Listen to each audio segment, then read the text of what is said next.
আমাদের মাঠটা বন্ধক দেওয়া ছিল, সে মালিক এসছে ওই কোদাল দড়ি নিয়ে মিলি বৌদির হাতে কাঠ দিচ্ছে, নন্দে ভাইবার ঝামেলা, কাঠ মিলি সোজা করে দিতে পারছে না। মিলির ওর রেগে যাচ্ছে। কি করছিস? তো ওই অত বড় কাইস বাবা, মিলি কি বড় একটা ছাল নিয়েছে, মিলির গায়ে ব্যথা হবে। চল মিলি চল। বলো। ডাক্তারের কাছে গেছিলে, পায়ে কেটেছে? নাই না, পা কাটেনি ডাক্তার। তাও জানে না, দেখনি। বিপ্লব বাবু বাড়ি না থাকায় ক্যামেরা ধরার একটু অসুবিধা হচ্ছে, তবে আমার পাশাপাশি অনেকেই কিন্তু হেল্প করে, যেমন আমার বাড়ির লোক। নমস্কার, সাথী বিপ্লব ব্লগে আরও একটা নতুন পর্বে সবাইকে স্বাগত। আজকের মনটা খুব একটা ভালো না। অনিমেষ কালকে মামার বাড়ির থেকে এলো, মার হাতে ব্যথা, আবার আজ ওর সকালবেলা ওর বাবার পায়ে কাঁটা ফুটেছে। এখন অনিমেষ নিয়ে গেল ডাক্তারের কাছে। আর বাড়ির সারাদিনে যা কাজকর্ম সবটাই আপনাদের দেখানো হবে। তা আপনারা আশীর্বাদ করবেন আমার মার জন্য, যেন হাতটা খুব তাড়াতাড়ি ভালো হয়ে যায়। প্রত্যেক দিন যেমন বলে থাকি, ভিডিওটা ভালো লাগলে লাইক কমেন্ট শেয়ার করে আমাদের বন্ধু হয়ে যাবে। বাবা আর ভাই দুজনে এখন বেরোচ্ছে গাড়িটা নিয়ে, ডাক্তারের কাছে যাচ্ছে বাবাকে নিয়ে। আর এদিকে গ্যাস শেষ হয়ে গেছে, গ্যাস আনতে। বাবার পায়ে একটা কাঁটা ঢুকেছে, যেটা আমরা বাড়িতে বার করতে পারিনি, তাই একেবারে ভাই সকালবেলা সোজা ডাক্তারের কাছে নিয়ে চলে যাচ্ছে বাবাকে। আজকে দুপুরে শাক রান্না হবে, তো মা সকাল সকাল একেবারে শাক তুলে বেছে দিয়েছে। আর এই যে শাকের পাতাগুলো, এগুলো ছাগলকেও দিই, সঙ্গে মুরগিগুলোকেও দিই, কারণ মুরগিগুলো শাক পাতা দেখছি খায়, তো ওদেরকেও একটু দেওয়া হয়। যে পাতাগুলো আমরা ফেলে দিই, তা ফেলে না দিয়ে ওদেরকে দিয়ে দিই।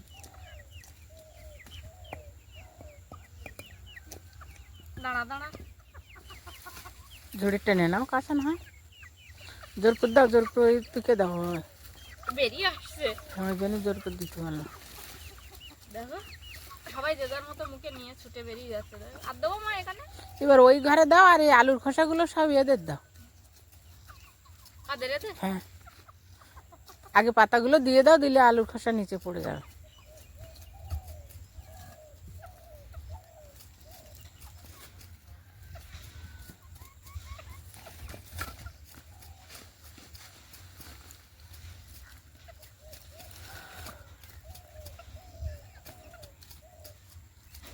খাচ্ছে দেখেছো? ওই ছোট মুরগিগুলো বেশি ভালো খায় এদের থেকে। হ্যাঁ, দেখো এটা থাক, পরে দেবো নাকি? একবার দিয়ে দাও, ঝুড়ি ওই মাথায় নিয়ে যাবে না? ও হ্যাঁ, ছাগল কি নিয়ে যাবো হবে আমাকে? হ্যাঁ, ছাগল নিয়ে যাব, ঝুড়ি নিয়ে যাব। ওটা ধানের পাতাগুলো দেখতে দেখতে সবুজ হয়ে গেছে, রোয়ার মতো হয়ে গেছে। মাঠে চারিদিকে লোকজন কাজ করছে, জল তুলে আল দিয়ে। এই ঠান্ডার সময় প্রচুর কাজে ব্যস্ত। মুগুর নিয়েছে?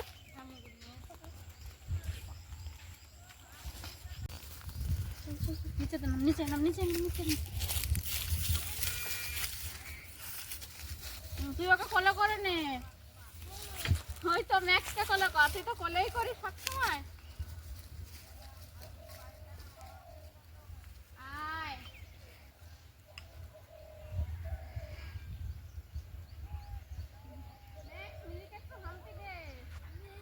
এখন ছাগলগুলো নিয়ে যাচ্ছি ওই পারে। আর এই যে চারিদিকে জমি চাষ হয়ে গেছে গরমের চাষের জন্য। প্রথম একবার চাষ দিয়ে জল তুলে নিয়েছে, ফের আরও একবার জল দিতে হবে, তারপর আবার দ্বিতীয় চাষটা হবে। তারপর ধান মানে চারা বসানোর কাজ শুরু হবে। তার আগে এখন এই যে দেখুন, চষা মাটির গন্ধে কিছু বক এসছে, সঙ্গে অন্যান্য পাখি আছে। তবে এই মুহূর্তে বকগুলো যেহেতু সাদা, তাই খুব ভালো করে কিন্তু বোঝা যাচ্ছে। আর যেই একটু ওদের কাছাকাছি যাবো, অমনি কিন্তু ওরা উড়ে যাবে। আল দিয়ে দিয়েছিল, মানে গরমের চাষ তো, আল দিয়ে অনেকগুলো করে আল দিতে হয়। আর সেখান থেকে জল জমিয়ে এই যে এইভাবে চাতুর বলে, এক একটা খোপকে চাতুর বলা হয়। সেই চাতুরের জল আরেক চাতুর থেকে আরেক চাতুর, এইভাবেই যায়। 4টে বক ছিল, 3টে উড়ে গেছে, এই বকটা এখনো বসে আছে। ওই যে ও কিন্তু উড়ে যাচ্ছে।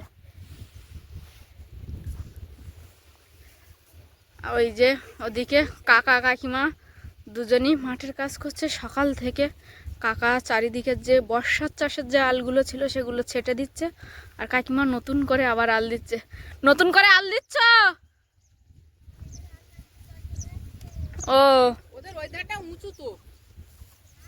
এই ব্রে ব্রে ওই বোঝো গোয়াল ওইখানে যা যা। হ্যাঁ দেশে তো ম্যাক্সকে কাকা ডেকেছে, ম্যাক্স দৌড়াচ্ছে মাঠ পেরিয়ে কাকার ধারে। যাবে কি করে ও? কে জানে, জল তুলে দিয়েছে ওখানে কাদা। চলো এক হাঁক দেশে হাঁকে ফিরেছে।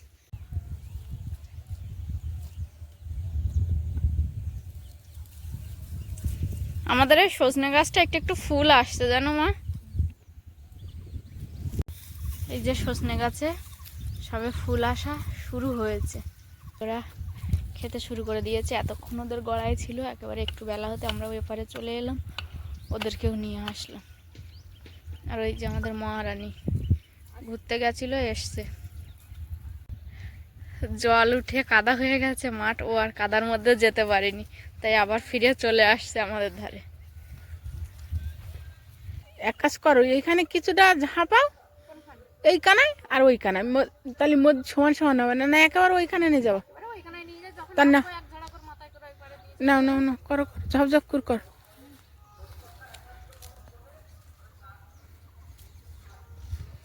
সুন্দর করে গুছিয়ে নাও। বড় বড় ছাল এক জায়গায় করো দিনই, পাঁচা কুরকুর নিজে এন ওখানে। হ্যাঁ তা নাও মিলি। এই ছাল যখন কাঁচা থাকে কি ভার। শুকনো হয়ে গেছে, শুকিয়ে গেছে একদম, এতটা নিয়ে যাওয়া যায় না তো।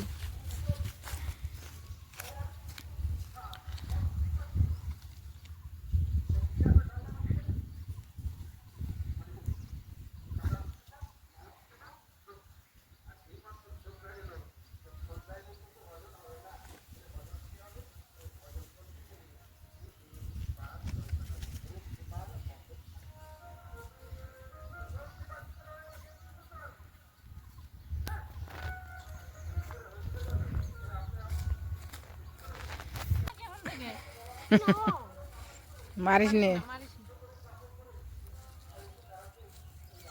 এ ম্যাক্স, বোঝোর ধারে যেতে পারলি নে?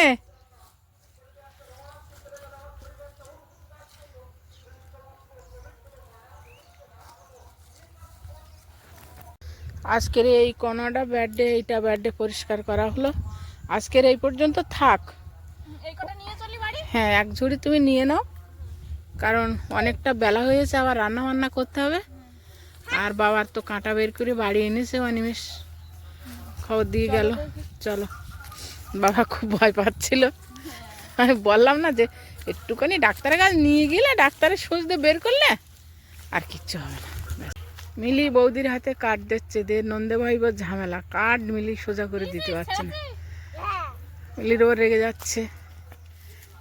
কি করছিস? তো ওই অত বড় কাইস বাবা, মিলি কি বড় একটা ছাল নিয়েছে, মিলির গায়ে ব্যথা হবে। চল মিলি চল।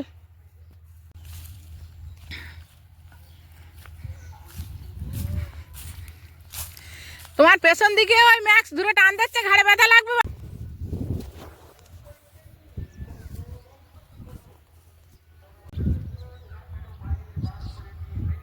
মাঠে কাজকর্ম করছে ওই অনেক দূরে। আমাদের মাঠটা বন্ধক দেওয়া ছিল, সে মালিক এসছে, ওই কোদাল দড়ি নিয়ে আল দেবে, কাজ করছে। আগে বড়ি দিয়েছি 2 কেজি ডালের, আর এখন 1 কেজি না 1.5 কেজি মা? আবার 1 কেজি ডালের বড়ি হবে একটা। আগের বারের থেকে একটু ছোট না কুমড়োটা এবারে? একটু না, 1 কেজি ডাল মিল পরিমাণে। হ্যাঁ, আর আজকের ভাই কেটে দিচ্ছে। বাবা কোথায়? বাবা ঘরে নাকি? বলো। ডাক্তারের কাছে গেছিলে, পায়ে কেটেছে নাই? না পা কাটেনি ডাক্তার। ইঞ্জেকশন দিয়েছিল? অবাস করা ইঞ্জেকশন দিয়েছিল। ও অবাস করে তারপর ডাক্তার অবাস করা ইঞ্জেকশন দিয়েছে আগে, দিয়ে ওই ওই সুই দিয়ে কাঁটা বার করে দিয়েছে। প্রথম দেওয়ার সময় একটু লেগেছিল, খুব চিৎকার করেছিলে? একটু করেছিলাম। অনিমেষ চেপে ধরেছিল আর বললো যে বাবা ভয় করে না। পুঁসটুস হয়েছিল নাকি? হ্যাঁ একটু পুঁজ হয়েছিল, বাবা। কাল দুপুরে ফুটেছে, হ্যাঁ। আর তাড়াতাড়ি পুঁজ হয়েছে হবে আমি বুঝতে পারিনি। তো প্রচণ্ড ব্যথা হয়েছিল, ব্যথা করছে পায়ে? পায়ে ব্যথা করছে, একটু একটু করছে। আর তুমি তা তো এখন এই বসেছিলাম, সেখান থেকে এসে এখন স্নানের দিকে যাবো। হ্যাঁ স্নানটা 12টা তো করে প্রায় নাও। বেজে গেছে, হ্যাঁ হ্যাঁ তারপরে খাওয়া দাওয়ার ব্যবস্থা। হ্যাঁ তুমি স্নান করে নাও। আমার আর মার স্নান করতে একটু দেরি হবে, মা সে কুমড়োগুলো কুচ্ছে, আমি দেখে একটু যদি হাতে হাতে করে দিতে পারি। হ্যাঁ দাও, দুজন মিলে করো আগে। এখন শুধু ডাল ঘাঁটছো মা? হ্যাঁ কুমড়ো করা হয়ে গিয়ে ধুয়ে ওই ঝুলিয়ে দিস।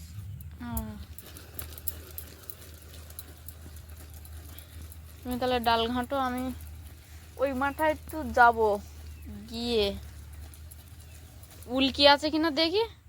দেখো সকাল সকাল আবার বড়ি তুলতে হয় বল, হ্যাঁ ঠান্ডা না লাগে। আচ্ছা এসে তাহলে বড়িগুলো তুলে দেবো। সারাদিনে দুবার ওই মাথার পুকুরে যেতে হচ্ছে। প্রথম একবার গেছিলাম, কাঠ গড়াতে কিছু কাঠের ছাল ছিল, সেগুলো গুড়িয়ে একটা জায়গায় ঝাঁপিয়েছি, এখনো আছে। আর এখন যাচ্ছি বালতি হাতে করে ইঁদুরের উল্কি নিয়ে আসতে। এখন পুকুর পাড়ে চলে এসেছি, আর এই যে এইখানটায় দেখছি অনেকটা উল্কি আছে, এইখান থেকে উল্কি নেবো। বুঝলি মিলি? মিলি আমি উল্কি নিয়ে যাচ্ছি, তুই একটু উনুনটা গোবর দিয়ে দিবি মিলি?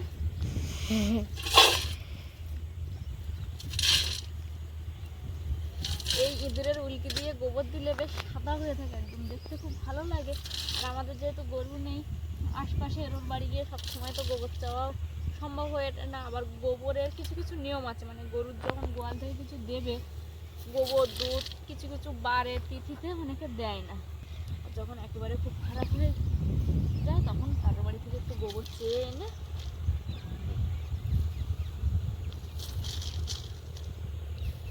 এক বালতি নিয়ে যাবো, বুঝলি? চলো মিলি।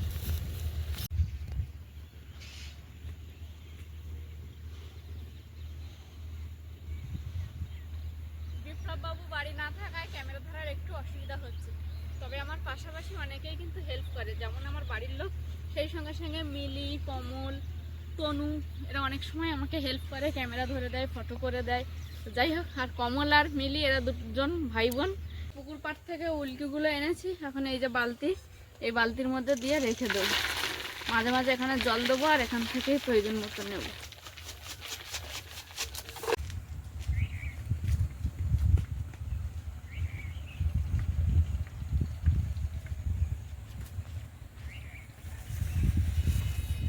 ওই মাথা থেকে যে উল্কিগুলো নিয়ে আসছি কিছুটা একটা বালতিতে রেখে দিয়েছি রোজ লেপা পোচা করার জন্য, আর অল্প কিছুটা এখানটায় নিয়ে এসছি, এখন জল দিয়ে ভিজিয়ে রাখবো।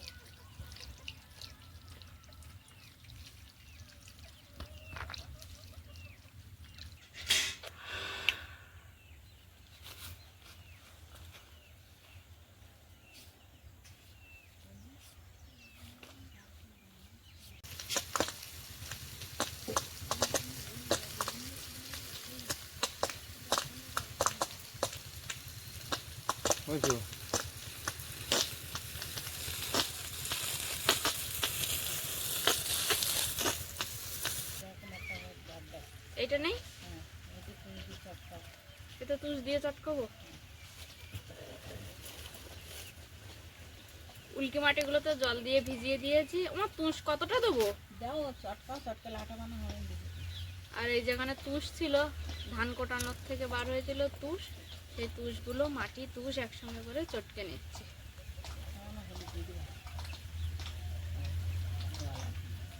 আর দেওয়া লাগবে না?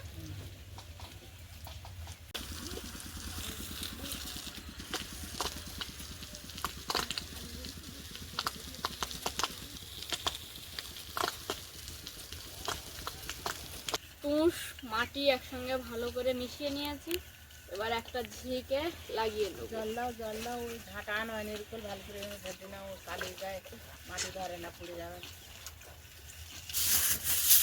উনানের এই জায়গাগুলোতে প্রচণ্ড কালি ছিল, তাই আগে ঝাঁটা দিয়ে কালিগুলোকে ঝেড়ে নিচ্ছি। কালির গায়ে নাকি আবার মাটি আর তুষ যেটা মিশিয়েছে ওটা লাগবে না। উনান থেকে চকলা চকলা মাটি উঠে যাচ্ছে না।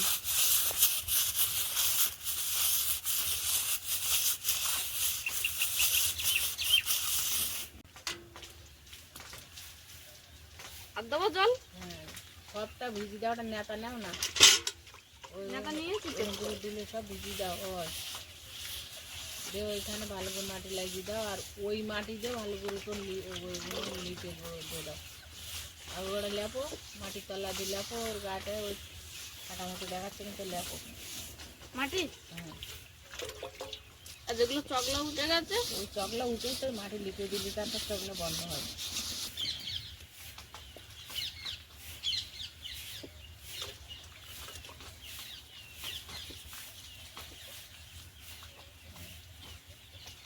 ও জলের হাঁড়ি বসাই না, লিপে দেওয়া হয়।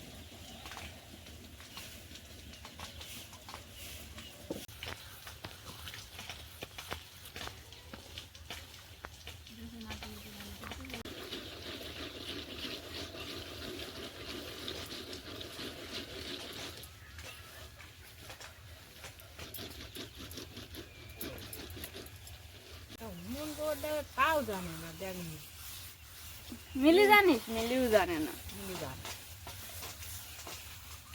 ভিতরে নেতা টানা দাও দেবো আর দেখি নেতা ওই সময় টানা দিবে এখন ছেড়ে দাও মিষ্টি দিচ্ছি তখন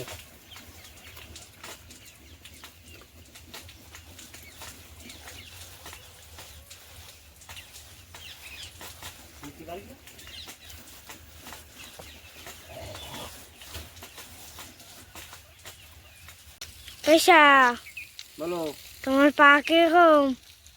পায়ের ব্যথা একটু কম হয়েছে কি করে হয়ে গেছিল? কাঁটা ফুটেছিল ওই চরে নামছিলাম হুম ছাগল বাঁধতে হুম কাঁটা ফুটেছে ওই চরে হুম প্রচণ্ড ব্যথা কাল দুপুরে ফুটেছে আর ডাক্তার কাছে গিয়েছি দেখি না পুঁজ হয়েছে ডাক্তার কাঁটা বার করে দিয়েছে তুই কোথায় ছিলি দেখিনি তোকে আমি বাড়ি ছিলাম। আমার সাথে যেতে পারছিস কী ব্যথা করছিল জানিস প্রচণ্ড ব্যথা করছিল তারপর ডাক্তারও অবাস করলো তারপরে কাঁটা বার করলো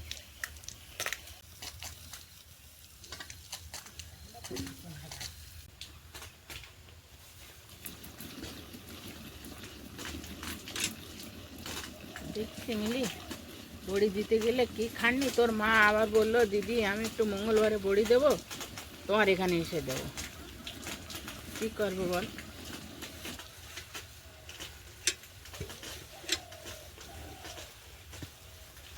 বড়ি দিতে গেলে খাননি খুব মিলি কি কর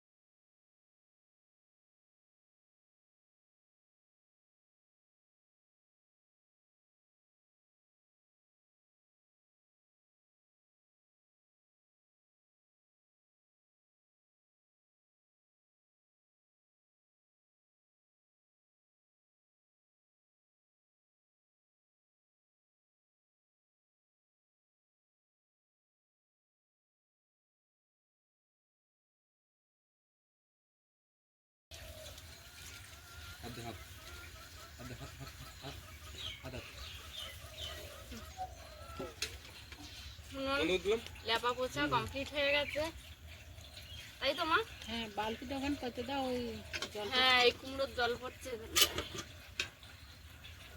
তুই হাত দিয়ে বড়িগুলো তুলে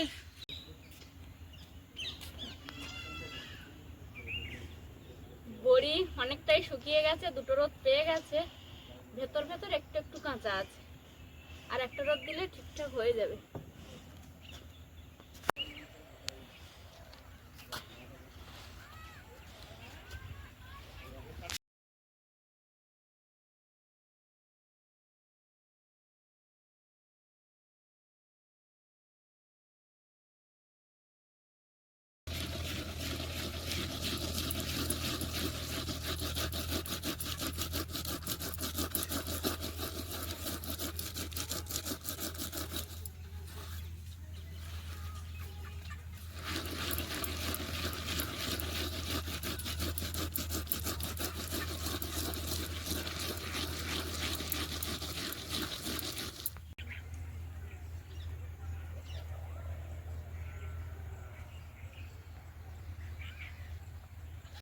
বন্ধুরা, আজকে সারা দিনের কাজকর্ম দেখালাম।